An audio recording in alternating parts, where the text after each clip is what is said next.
Good. And nice to be back virtually at San Luis Obispo. Whoops. Okay. Um, about 50 years ago, I started a community design program, which was basically a design studio or a laboratory. And it was running for about 35 years, and over 200 projects were completed, mostly by students. This is what the group looked like in 1970. And last year, we had a 50-year reunion, and this is what they look like now.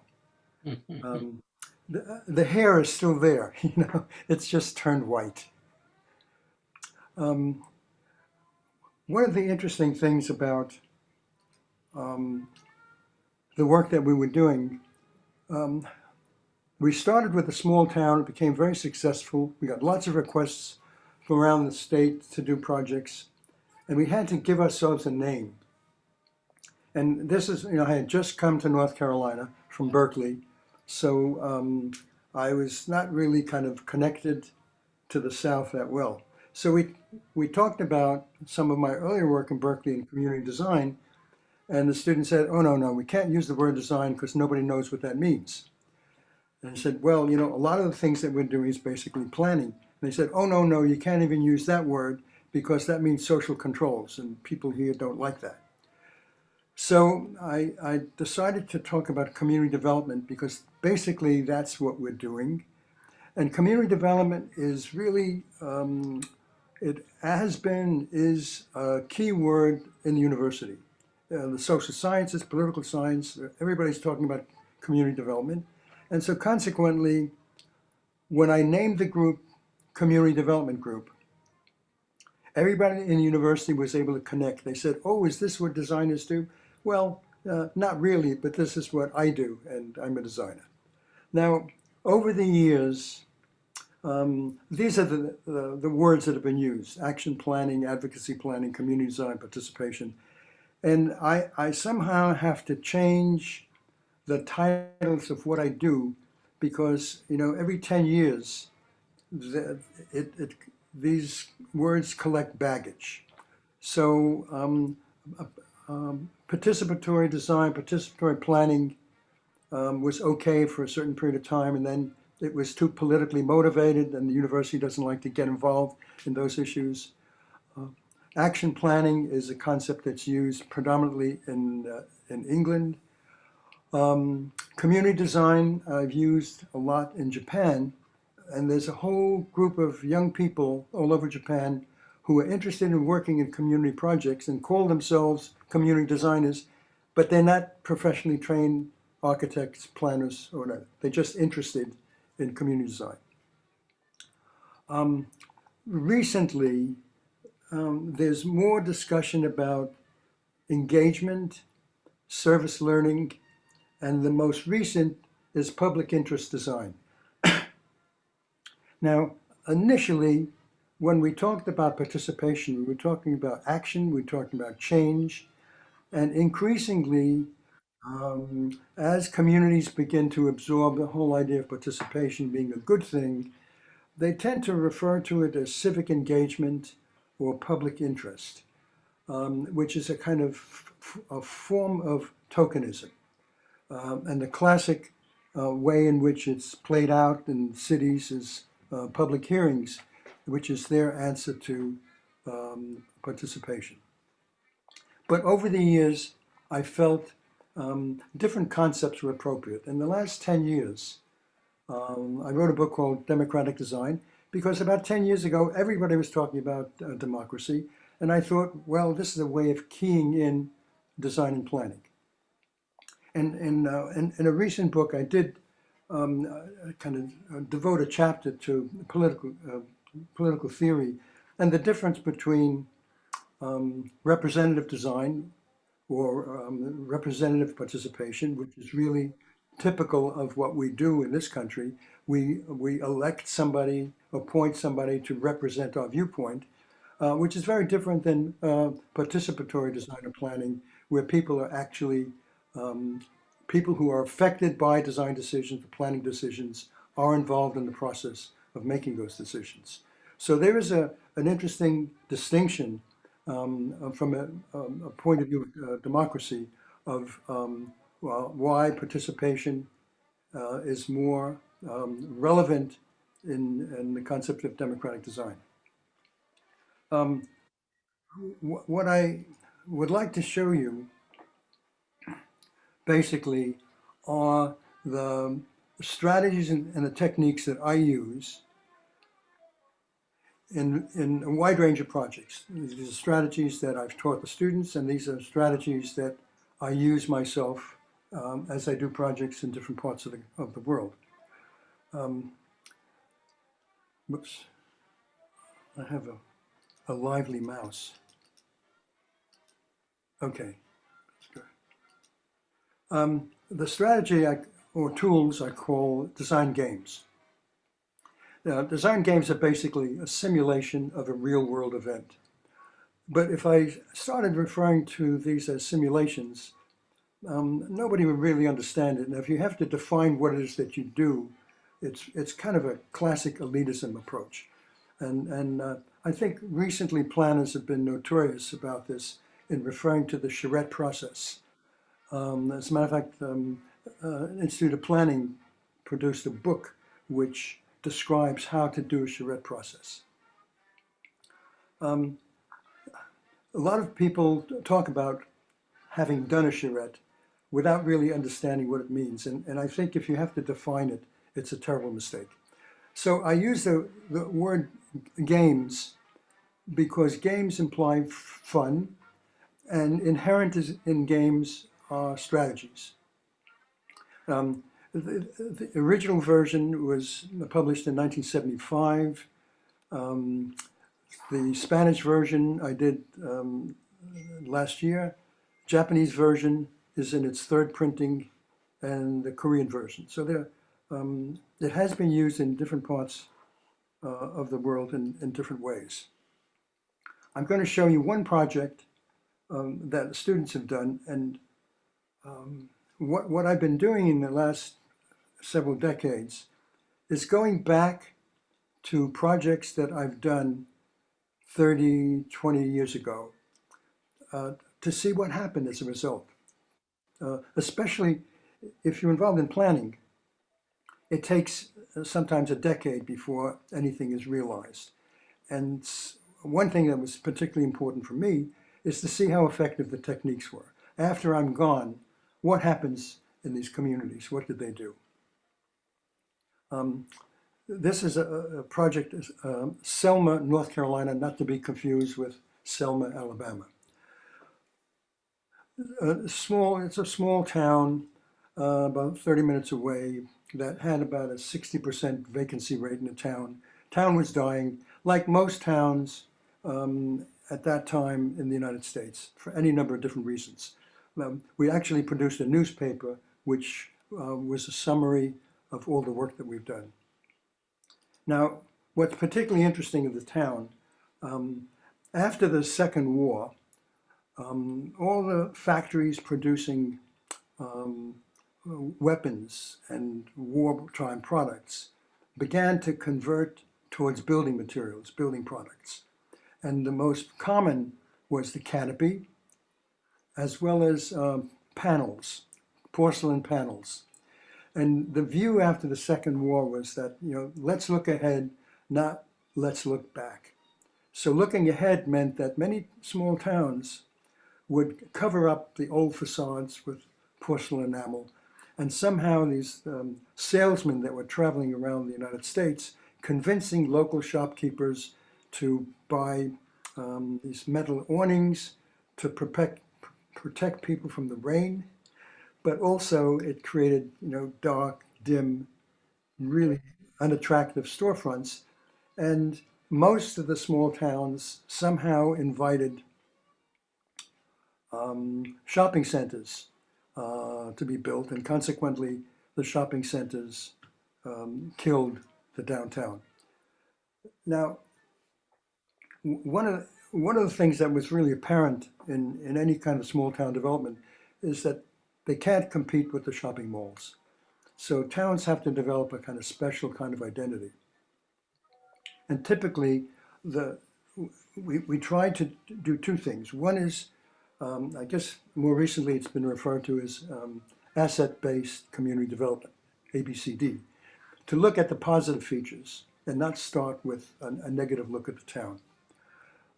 So as we kind of walked through the town, we found that the canopies were covering the original city hall for the town, which is over 200 years old, and nobody knew that it existed or where it was. So we started with a walking tour. Before we met anybody, we wanted to have people rediscover their own town. And local newspaper was really very helpful in publishing a map. We located particular points where we want people to look and identify then some of these features in the town. The newspapers are really very important for our work, and in all the projects that I've done over the years, typically usually 2 or 3 people working on the project, never the entire class. This project was a bit unique because there were 4 people. A woman from Brazil, that's Marilia. Do you remember her, Vicente? She's from São Paulo. Yeah, I remember her. Yeah, Neil is from South Africa, and 2 North Carolina landscape students. Neil is an industrial designer, Marilia is an architect, and the other 2 were landscape students.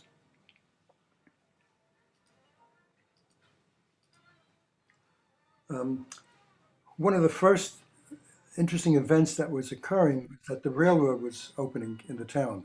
So we decided to have a festival, and in the festival, we would begin to alert some of the local people to some of the features of the town. It was a good way to have black and white people come together, because you know this is the South, and quite often there's a tendency not to recognize the value of all the people in the town. We developed a game for teenagers. Some of you may have done this as a youngster, called Twister. This was Town Twister, and it was really a way of getting young people to identify through a base map what kinds of activities might occur in the town and where might they be located. These are the design students observing. Young children were asked to do drawings of the things that they would like to see in the town. Now, one thing we've realized over the years is that particularly for very young children, with what happened the last hour is going to influence what they want to do next. So this was a Sunday after lunch, and all the children had just come from church. So when asked what would they like to see in the town and where should it be located, a lot of them do drawings of churches. We found a similar kind of situation with a kindergarten. We were developing outdoor play areas for kindergartners, and a lot of them said, well, they wanted a tree house. And that was kind of curious because this is, a playground. There are very few trees around. Well, the teacher told us just before we came, there was a forest ranger that came and talked about tree houses, so it lingered in their memory. We took strip photographs of the downtown, small downtown, 2 or 3 blocks. Clearly they're artificial. You don't see the town this way, but it was important for people to kind of take a look carefully at the streetscape. And this is the easiest way to do it. Now, at that time, 40 years ago, we didn't have the camera technology that exists today. So in order to do the strip photographs, we had to set a tripod camera on a flatbed truck and drive down the street to take pictures so that we wouldn't get distortion of the photographs. The first workshop, this is what the Selma people looked like in 1982. they were talking about some of the positive features, things they'd like to see changed. Now, there was one building that, this is the tallest building, largest building in the town. It was 3 stories, it was vacant, and the owner wanted to tear it down. And we find that the one strategy is not to necessarily demonstrate why it shouldn't be torn down, but to use a technique where we have polar opposite adjectives. We generated hypothetical alternatives, some of which made absolutely no sense, but the idea was to focus, have the community focus on this particular building. So they were responding to these images being, through polar opposite adjectives, distinctive, ordinary, public, private. And in the process of doing it, they were talking about the fact that this was an important building, that they really didn't want it to change. And consequently, in a very short period of time, it became very clear that once this building was torn down, typically what happens, it becomes a vacant piece of land or a parking area.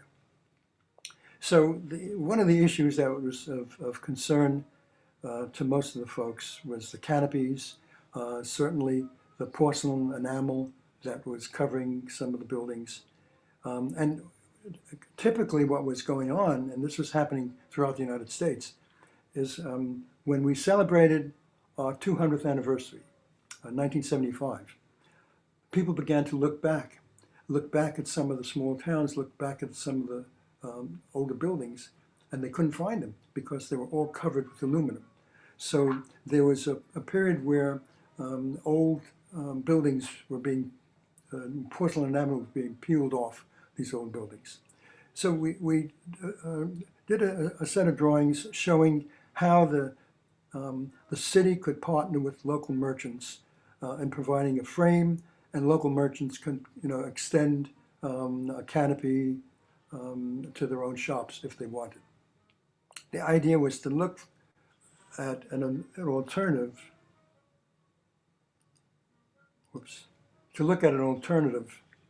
to what was there now.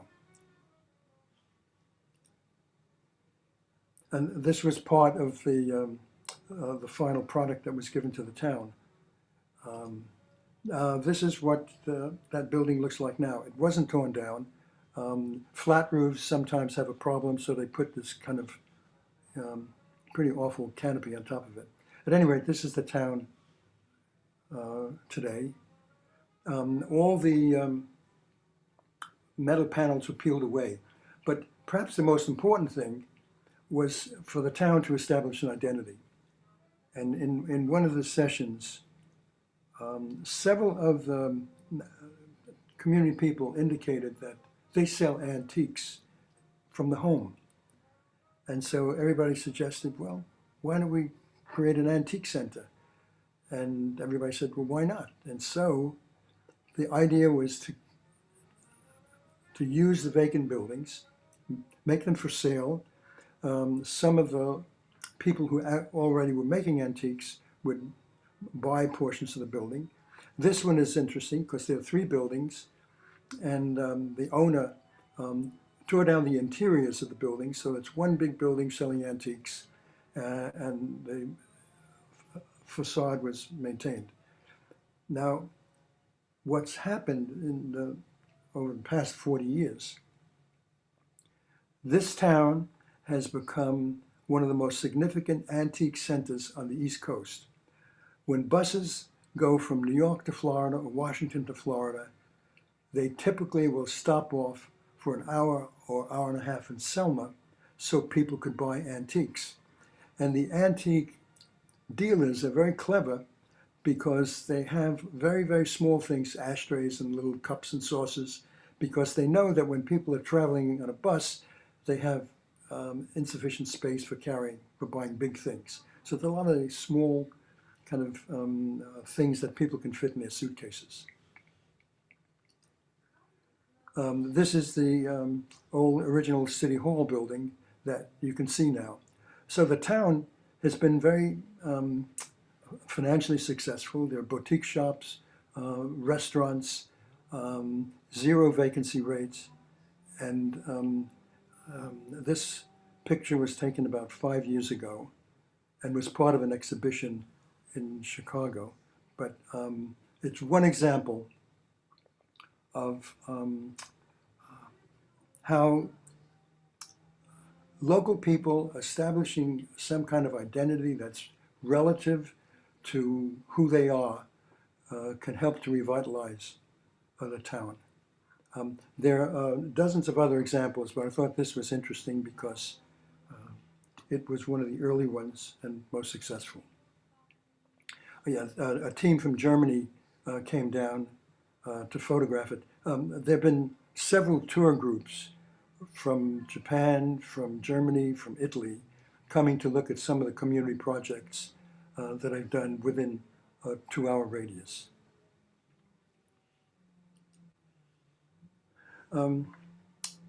About 20 some odd years ago, riverfront development was very popular in the United States as well as the world. And this is in Kentucky, a small town called Owensboro on the Ohio River.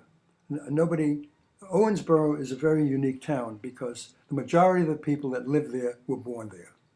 So nobody leaves, nobody comes in, but they have this very large waterfront. This is the waterfront, and it's virtually unused. And the mayor noticed that Lexington and other cities on the Ohio River were getting federal money for waterfront development and found that it's a really good tourist attraction. Decided that Owensboro should propose waterfront development. And he suggested to the townspeople, he was very socially concerned. He said, what we'll do is hire a landscape architect to develop a plan, and then we'll invite people in the community to comment. Well, there was a private foundation in this town that was basically focusing on community issues, and most of them were health-related issues. And they somehow didn't believe that that was really an effective approach. So they did a net search and found that there were a number of landscape and planning firms who were specialists in waterfront development. And they would, outline on their website, $10,000 a workshop, 2 workshops, depending upon the size of the community. And somehow the people from this private foundation didn't feel that that was really the best strategy. And they found a book that I'd written, Community Participation Methods in Design and Planning. And they took a look at the book and asked if I would come and talk to them about riverfront planning. Oops.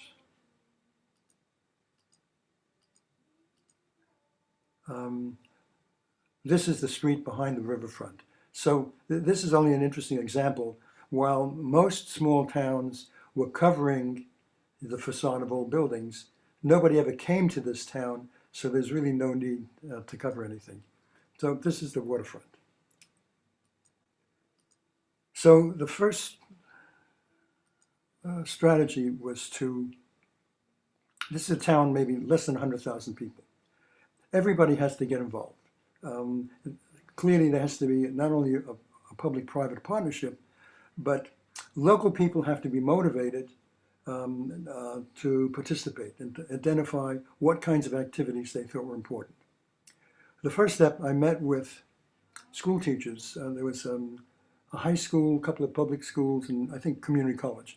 And the idea was to bring all the heads of schools together and talk about how the students in their schools could get involved in the waterfront development approach. And it was absolutely fantastic because the school heads loved it, the teachers enjoyed it, and there were kindergarten classes, there were high school classes, all going out to the waterfront, doing testing water, developing ideas. And the idea was to have a lot of people, everybody, talk about the waterfront and what it could be. I wrote in the local newspaper. We had we were planning a workshop, but a lot of people we knew wouldn't attend the workshop, but we felt it was important that everybody had a chance to talk about what kinds of activities could go on. So there were a number of focus groups established around the town, in addition to newspaper articles. Now, the thing that was interesting about young people being involved, kindergarten kids were working with high school kids together in part of the same team. It was absolutely fantastic. And they enjoyed it. And they were doing,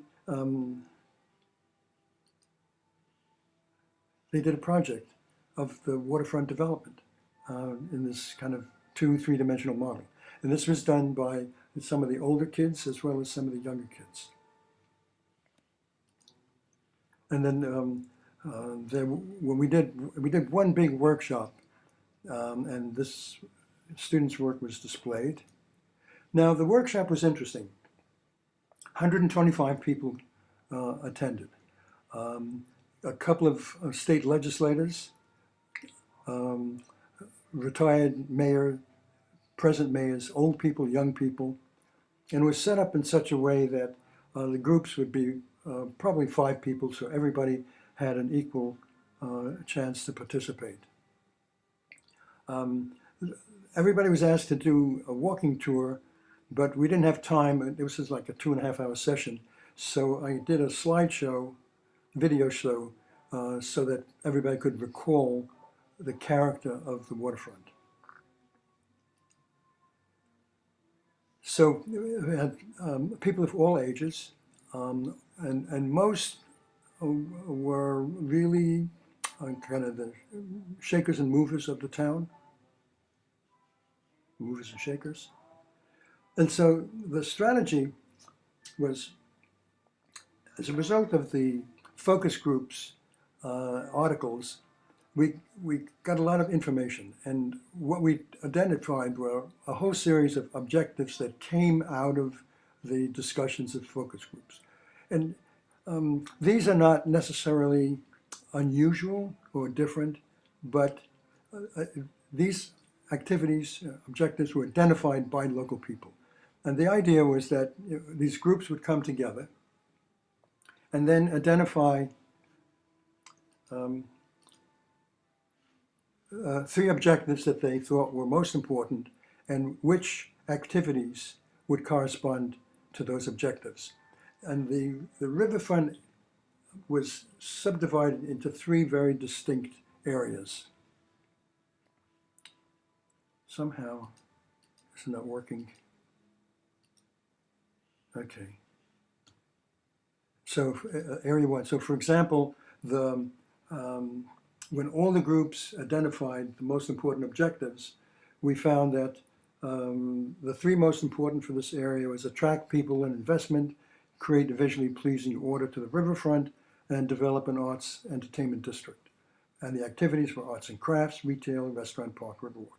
Now, these are not necessarily unusual kinds of activities, but we find that if people identify them, they have a sense of ownership in these activities and in how they could be included.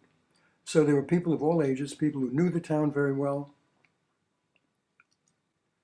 Then each group presented their ideas, and they were not dissimilar, but everybody had to present their ideas. Whoops. Young people, older people. This was a typical solution from one group. Lots of notations. I had two of my PhD students. After 35 years, I stopped doing the community development group and started a PhD program in community and environmental design. And although there are no studios associated with the PhD program, all the students that worked with me did have an opportunity to be involved in projects that I had ongoing. So they had some kind of workshop and community experience. So this was actually the proposal. The symbols correspond to each of the different activities that could occur on the waterfront.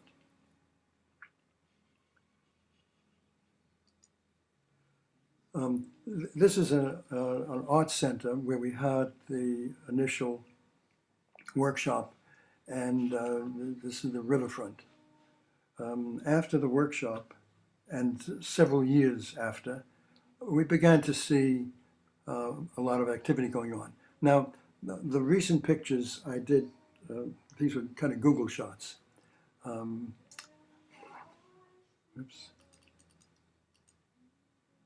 This is what the riverfront looks like now. And they hired a landscape firm, planning firm. There was a lot of local money, some federal money, but within a period of 10 or 15 years, the entire town has become rejuvenated. Now, my part of the project basically was 3 visits to the town. So it was a good investment for the town. Whoops. Okay. Is this Zoom, or this is not? Something is happening with Zoom. It's going crazy. Anyway, I think you left your cursor on the little arrow that passes the slide. is that what I did? Oh, Yeah. Sorry. Okay. Okay, let's. Okay, thanks. Okay.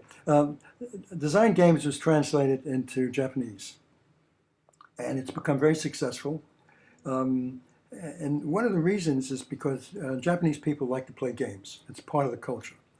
And I've done 2 or 3 years worth of training sessions because people felt the concept of the game, the way it's organized in planning, is different than the games they normally play. Because the games that I develop run in stages. People make individual decisions, then they have to make group decisions without voting through consensus. And the rules are that everybody has to make an individual decision and then discuss it. Now, in Asian culture, age is very important. And so typically, people wait for the elders, no matter what their background is, no matter what. If they're older people, then they're respected, and then nobody says anything until the older people speak. And I knew that, but as I was observing the different groups coming together, I noticed some of the younger people weren't speaking. And some of the younger people, for example, were high-level national administrative people. And they told me afterwards, it was really difficult. It took them 15 minutes or more before they felt comfortable engaging directly with older people. And this was really important because it's a very dramatic cultural shift. And now, virtually every small town going through some changes in Japan refers to this as the Design Games approach. So this book was a bestseller. It was published by one of the best publishers in Japan. One of the early projects was a small town called Nano that needed recreation area. There wasn't enough land, and they wanted to fill in a part of the local river and use that for recreation. Now, the mayor had mentioned that for the past 2 years, the planning authority in the town, which included planners and architects, had continuously made proposals for what could happen on this area, this filled area, and all of them were rejected by the town. So a kind of grassroots group formed, some public officials, some local people, and asked if I would come. And I have a rule. It was actually established by my wife. We had an agreement some years ago that if I left town to another country, 5 days was the maximum amount of time that I could be away. And that allowed 2 days for travel and 3 days for work. So I had to develop a strategy for doing workshops in 3 days and solve a problem in 3 days. And after a while, I got, pretty good at it. Well, thank God you didn't have that rule before you came to Brazil. No, no, I think it was as a result of that. But you brought her. That helps you. Yes, that helped. That helped. I know. But there were trips to South Africa and Australia. That was the clincher. That was too long. So in all of the projects that I've done, the first thing I ask, especially when we're communicating long distance by mail, and I really don't understand the actual meaning of what the projects are, the first thing I request is that we're going to do 2 workshops, schedule it. I have no idea what they're going to be, but you have to schedule it so that people will be available. And young people have to be involved. That's the basic rule. And then, we probably spend more time talking about why should young people be involved. It's the empty vessel syndrome. They're young, what do they know? I said, well, we've got to do it. And the strategy was to get a couple of boats the first day I come and load it up with young people so they could get a sense of the perimeter and the size of the filled area for recreation. Whoops, probably skipped one. Okay, then what happened, there were about 40 people that heard about this project that came. These are like groupies, community design groupies. They have done projects in their own town, and they wanted to see how this project was going to work out. And I suggested nobody watches, everybody gets involved. So I had, in 3 days, I had to keep 40 people busy working.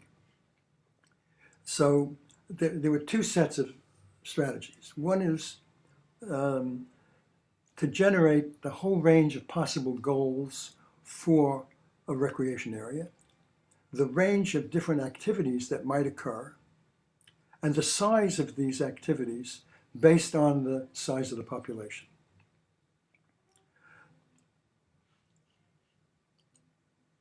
So this is one group is brainstorming all the possible objectives that could occur for a recreation area. Now, some of them are residents, some of them come from different parts of Japan, and I didn't know who was what, but they would do all their writing in Japanese and then they would translate some of it into English, so I knew what they were saying. Then there was another group of people that would develop graphic symbols that correspond to every single activity that could occur. And the symbols were basically the size of a postage stamp. And the way that we organized the symbols is that depending upon which particular activity selected, there was a total area. And the symbols, for example, would correspond to 100 square feet. So if it was 1,000 square feet, there would be 10 of those symbols. It was kind of like postage stamps. And so these are all the symbols. The numbers represent the actual number of symbols that corresponds with the area for that activity. So it's a fishing area, it could be a zoo, it could be any number of different tent camping, gardening, children's playground.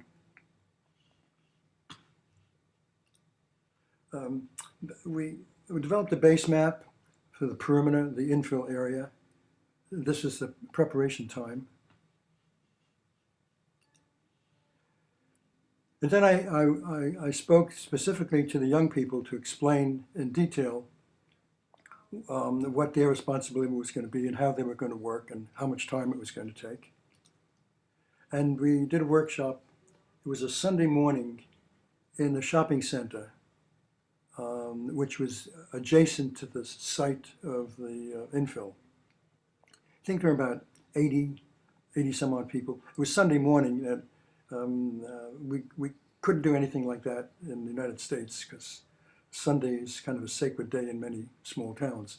But Sunday morning, the groups were typically, we tried to keep it at least 5, but some of these groups are self-selected and we didn't want to interfere with that. But we did want some of the young people to work together if they felt comfortable.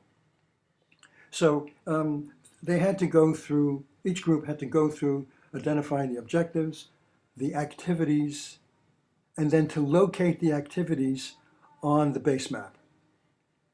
Now, the concept, which many of you understand, is called trade-offs. Well, if you try to define trade-off, you find it's really difficult. But when people are sitting at the plan and they identified all the activities that they thought were important and they don't all fit, they have to make trade-offs. They have to decide which is most important. So in the process of doing this, they're developing some of the most sophisticated planning concepts. Young people working together. There's a women's group who also did a 3-dimensional model. And then each group presented their work. It was about 2 hours, 2.5 hours. We took a break for lunch. And then in the afternoon, we met at the local museum and about 400 people came together because they were interested in what happened. And so I just described the process, but each group then explained their idea.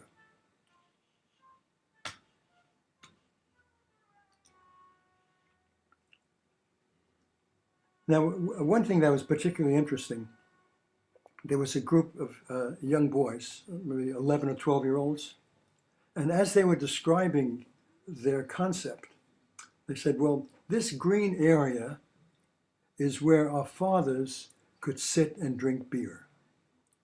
Now, the audience went wild. They're absolutely, and the mayor then realized, oh my God, none of the men would ever say that. It would only be young people who are totally inhibited. They would say what they mean. And the mayor said, you know, he really feels now how important it is to have young people involved in these planning processes. So the group came together and summarized all the work that was done. This is not a very complicated problem, mind you. And we met with the mayor, and the mayor said, oh my God, this is what the planners have been presenting over and over again for 2 years. But then he realized, but no, this concept came from the residents. They understood it. They were part of the process. They had ownership in the entire process. The mayor said, let's do it. So I have an agreement with communities that after I do a workshop, I'd like to see photographs of what it's going to look like in 1 year. That's site plan. This is the shopping center where we had the workshop. So it's an amphitheater. Now, these are Google Earth shots. This is the most recent Google Earth shot. So the development's really been, really amazing, quite successful.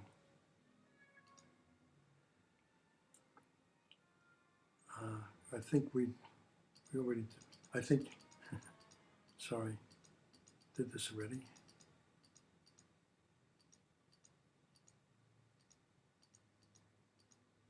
Okay. No, that's not one of our projects, but some of you may realize this is in Russia. This is in the city of Vologda.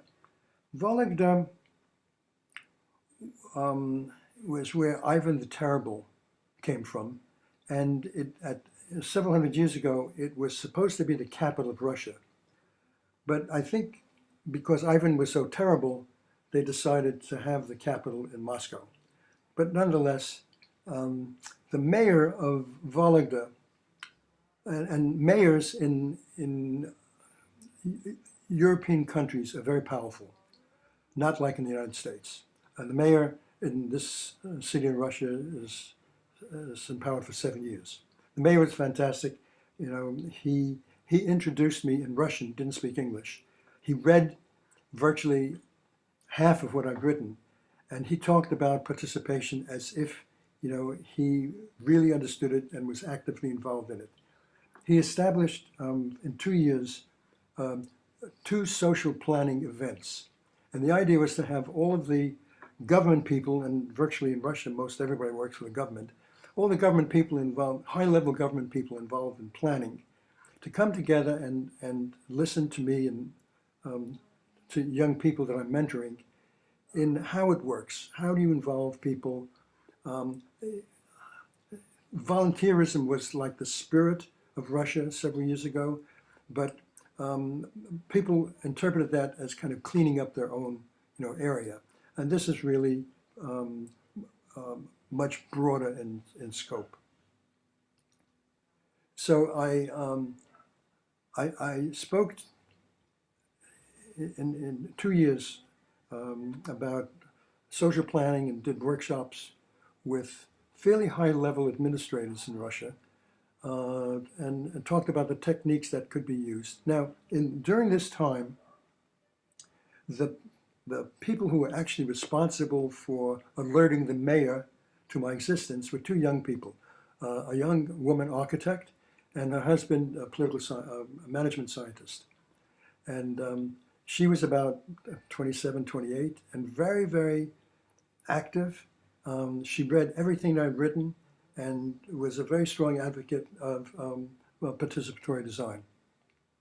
So she was the one that actually convinced the mayor to invite me to Russia the first time.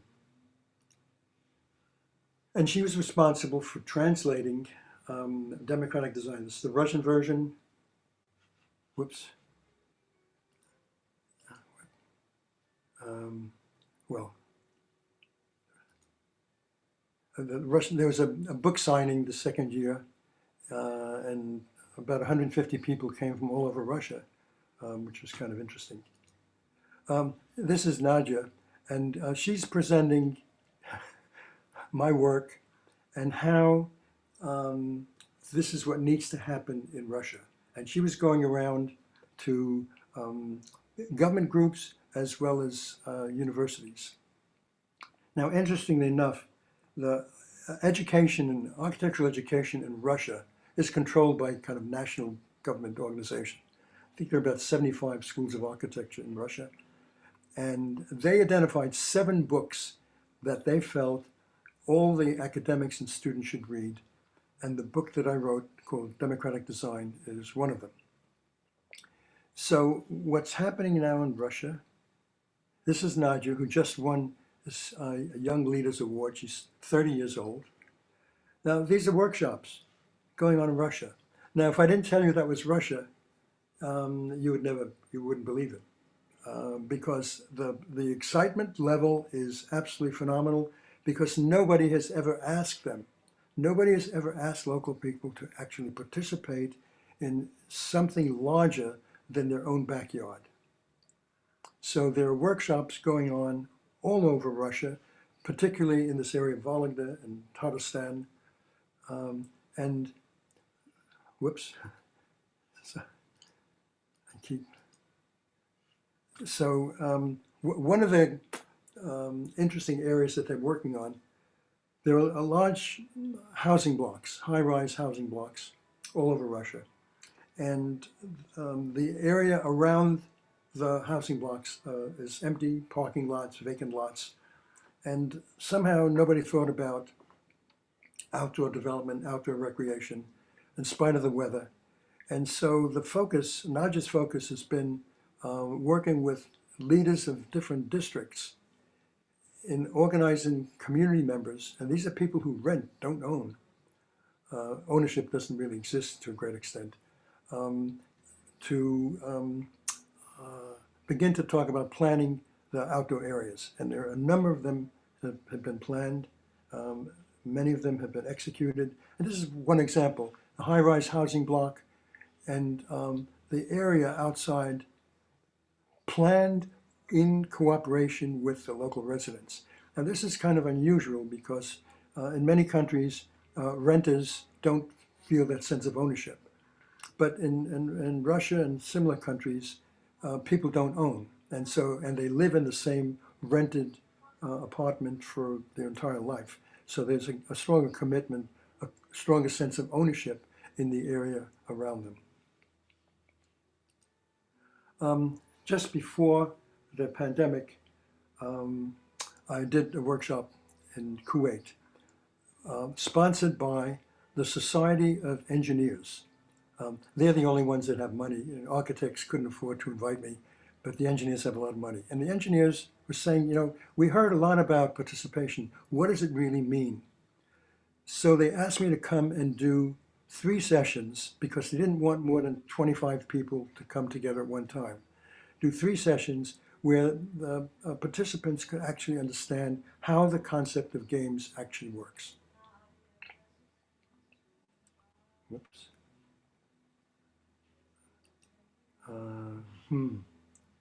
Let me go back. Okay. So there's a book that just came out. It's called Games in Architecture and Urban Planning. It's a collection of about 20 case studies from different parts of the world.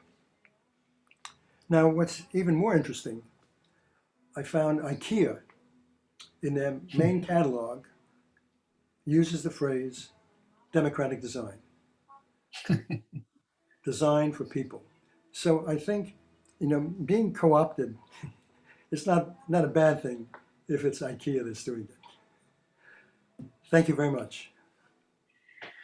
Well, thank you, Henry. That was very nice. Maybe they're going to be starting, IKEA might be starting to sell little statues of you, little dolls for starting the participatory workshops right there. Okay, thank you very much for the inspiring presentation. I suppose we can open for questions and answers since people, we still have a lot of people here, but they might be needing to go to class soon. So anybody, please ask questions. How do I get myself back on the screen? Yeah, it's okay. You are there. I can see everybody at the same time now. Oh, okay. So we got 17. So if anybody wants to ask a question or make a comment, please do so. I think some of the concepts and methods are extremely important. And we have applied a lot of Henry's concepts and methods several times, including in our studios here. So I am always learning from him. Thank God I don't have to pay him any copyright for using the methods, but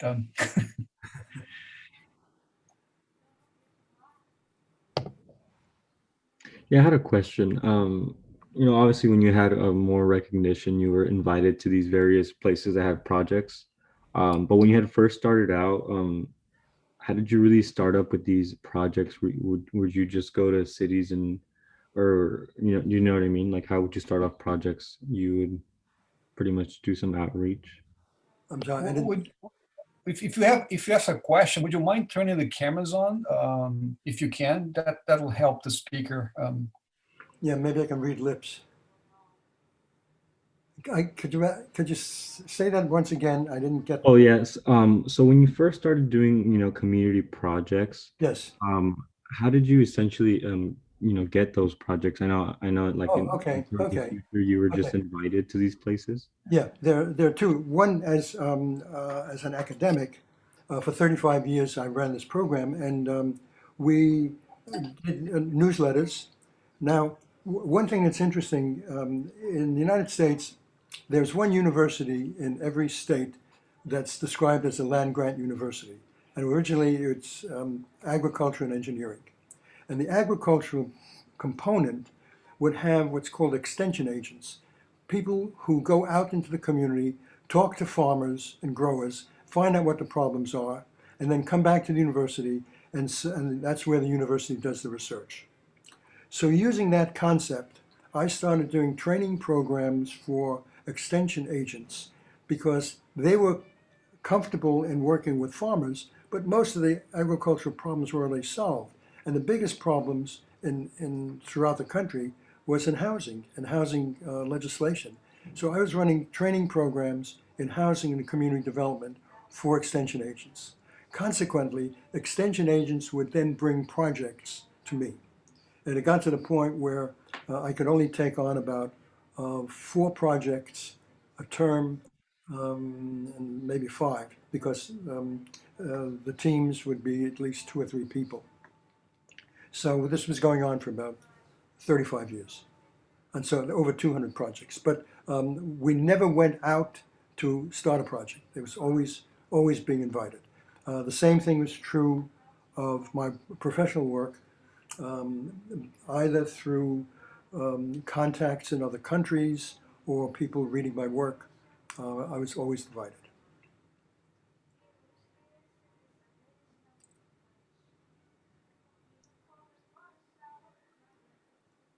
Yeah, just to fill in the space here, one good example is me. I mean, I was doing my PhD and I came across Henry's writings back in Brazil, and I thought that would be super important, and I invited him. So he came like twice, right, Henry? Yeah, yeah. For some time. So I got some money to bring him, and he ran a couple of workshops, and eventually we did the school project with his help that some of you saw in 204 today. I showed that school project That was the fast, one but with the faculty, where the faculty were involved. yeah, Yeah. and the kids and the fact, yeah. So Yeah. I think that was one of the kids draw that spaceship that he wanted to have for school, and Yeah. because anyway, they saw that today. So that's how Henry got around,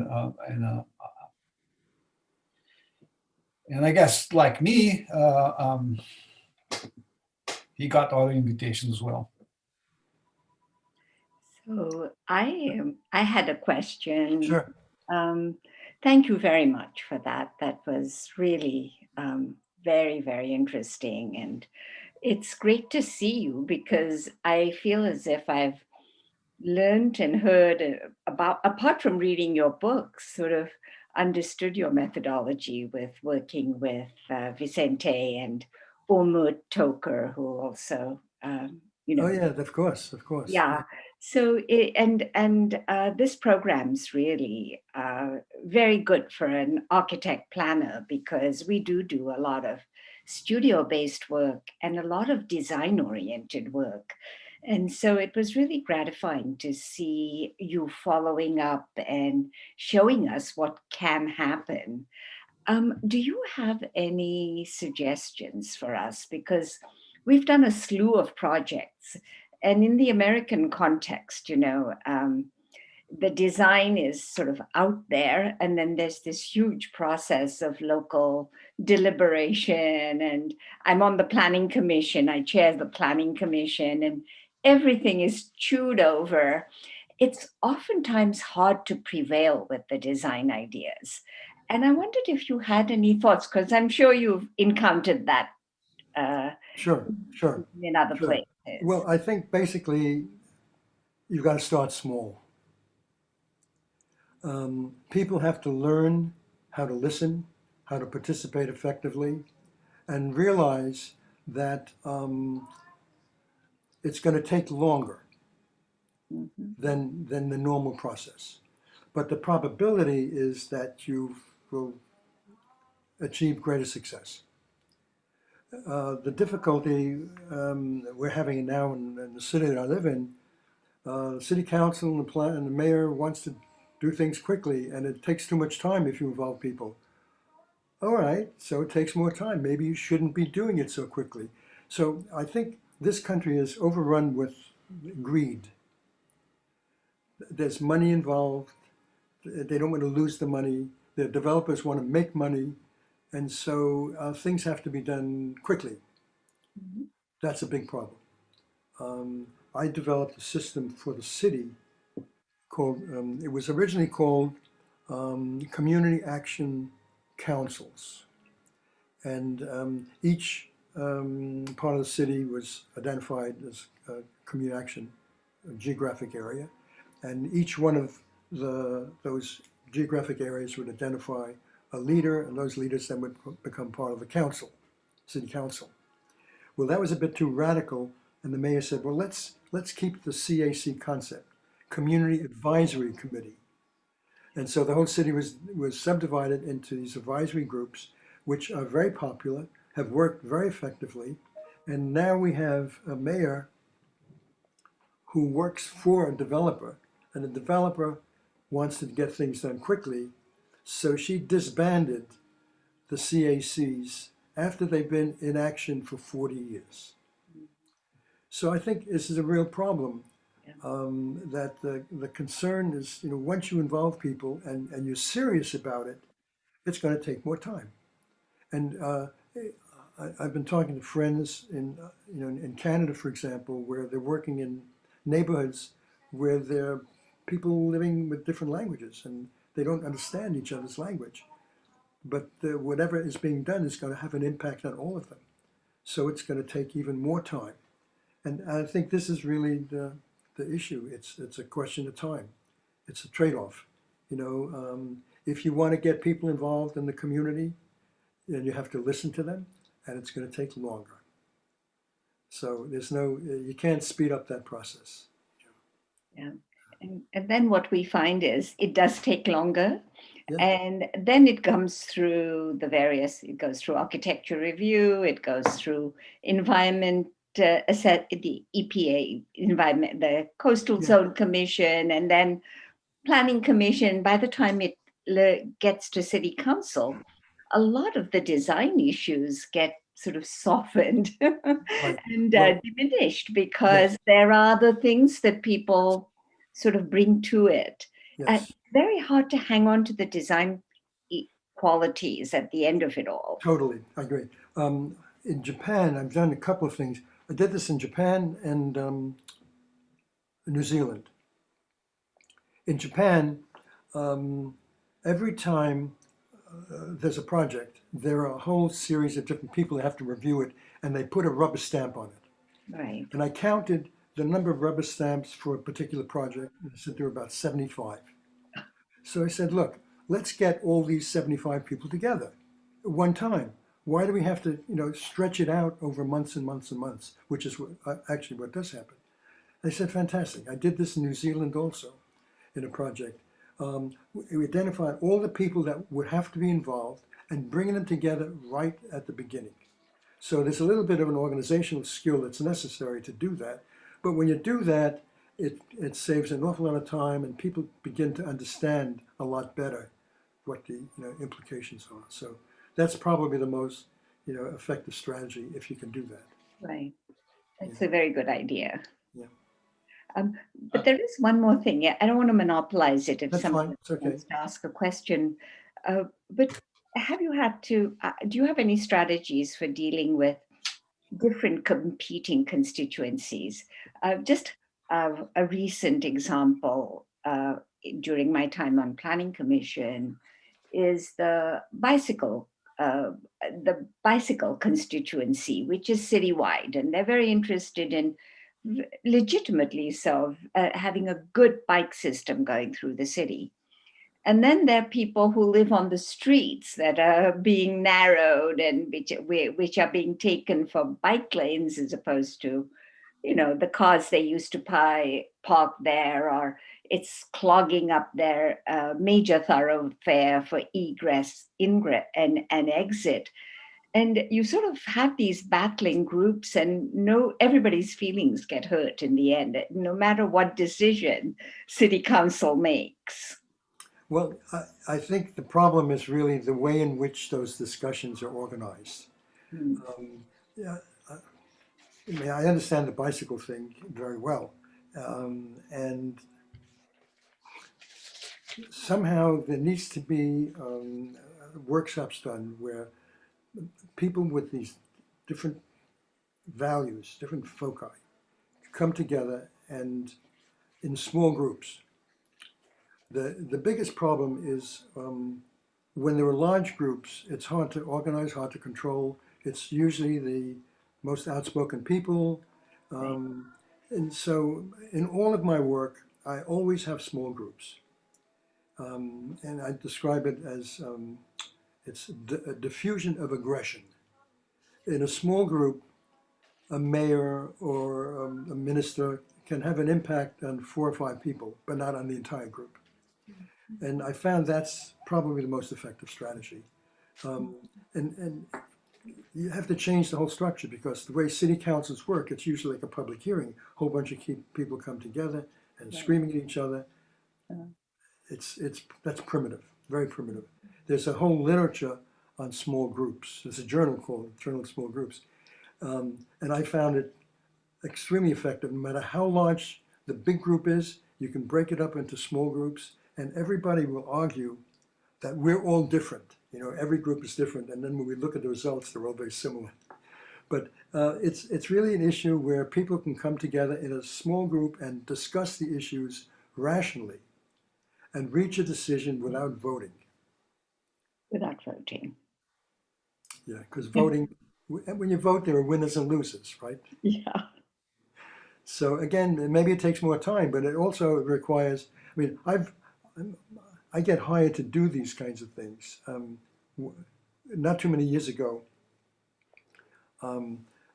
there was Berkeley High School, there was a fire in the gymnasium. And there was an architect who was doing the new gymnasium, and there was a committee that was formed of local people, the police, fire, school principals, school teachers, students, that were trying to decide what should go on in that gymnasium. And they'd meet every 2 or 3 weeks, and they would publish their meetings online so you could see it. And the architect who's doing the gymnasium said, they don't want to get involved with this. It's too complicated. So they hired me and asked if I would come. I said, yeah, 3 days, that's it. So basically the idea was to we did a survey generally of all the students and faculty to find out what kinds of activities should occur. We did a walking tour of the gymnasium, and then small groups. There's a whole range of activities, and what do you want to achieve? Similar to some of the other projects that you've seen me show. And the idea was that small groups come together and describe what it is that they want, and they would argue and fight, and finally they all agreed. I mean, everybody presented their ideas, and they saw the similarities and the differences, and put together a plan in three days. And they were debating this over 2 years, and finally they decided, well, we should hire somebody because they couldn't do it. No, it requires a little bit of skill in knowing what kind of strategy to use to resolve that conflict. And the small group strategy I found to be the most effective. Thank you. Yep, that even goes back to Rome, right? Divide and conquer. Right, exactly. But you know, if you have a strong mayor, that would help. That's hit and miss in the United States. I found it's a lot easier to do it in many other countries than in this country. Yeah. We Henry, don't have strong mayors. I have a question. Yep. In North Carolina, in the last 5 years, 6 years, there's been many floods in many small towns in North Carolina. Have you worked with any of those towns and their post-disaster imaging of what they want their town to be in the? Well, we worked with several of those towns before. Well, Princeville is probably the most important one. Princeville is the oldest Black community in the United States. It was not incorporated. Had no mayor, no local government, no running water and sewer. And their claim to fame was that when George Washington went through the South and was going to Tarboro, the residents of Princeville rowed the boat that took George Washington across the Tar River. Well, low-income area, where are they located? In a floodplain. I mean, this is fairly standard. So what we were able to do, the state couldn't provide any money because there was no water or sewer, no indoor plumbing. So we had to get money from the federal government. And ultimately, this happened, the mayor was appointed, city of Princeville was thriving. And when the rains came 3 years ago, it was flooded. I've done another project in an area that was in a floodplain as well. But usually the floods occur after we're gone. But that's not our area of expertise. Some of the landscape folks have been dealing with that. But I only go back to a community when I'm called in. Okay. And so, yeah, we just finished an arts center in the town of Lemberton, which is a historic town, and there was a flood there, and they couldn't finish the building because, you know, they had so many problems with the flooding. But to a great extent in the South, well, not only South, Texas too, they ignore those local conditions, and it's cheap land, and that's where people build. And now there's in the city of Raleigh, there's one street that has I don't know if you remember it. It has all the automobile showrooms. It's in the city, and there was one big flood about 25 or 30 years ago, and the Volkswagens were floating. Those are, you know, Volkswagens are sealed, so there were about 15 Volkswagens floating down the street in this flood zone. The shopping mall, Crabtree Shopping Mall, is in a floodplain, and in bad floods, there's an inch of water underneath. I mean, Dallas, Houston has gone through similar kinds of situations, poor drainage. The people who make the decisions are interested in a quick return for their investment, and there are a lot of bad decisions made by local city councils. You know, planners told me a long time ago that every town has a planning commission, but city council makes the major decisions. There are other countries where planners make planning decisions and politicians make political decisions. That distinction doesn't exist in the United States. So that's been my experience. Thank you.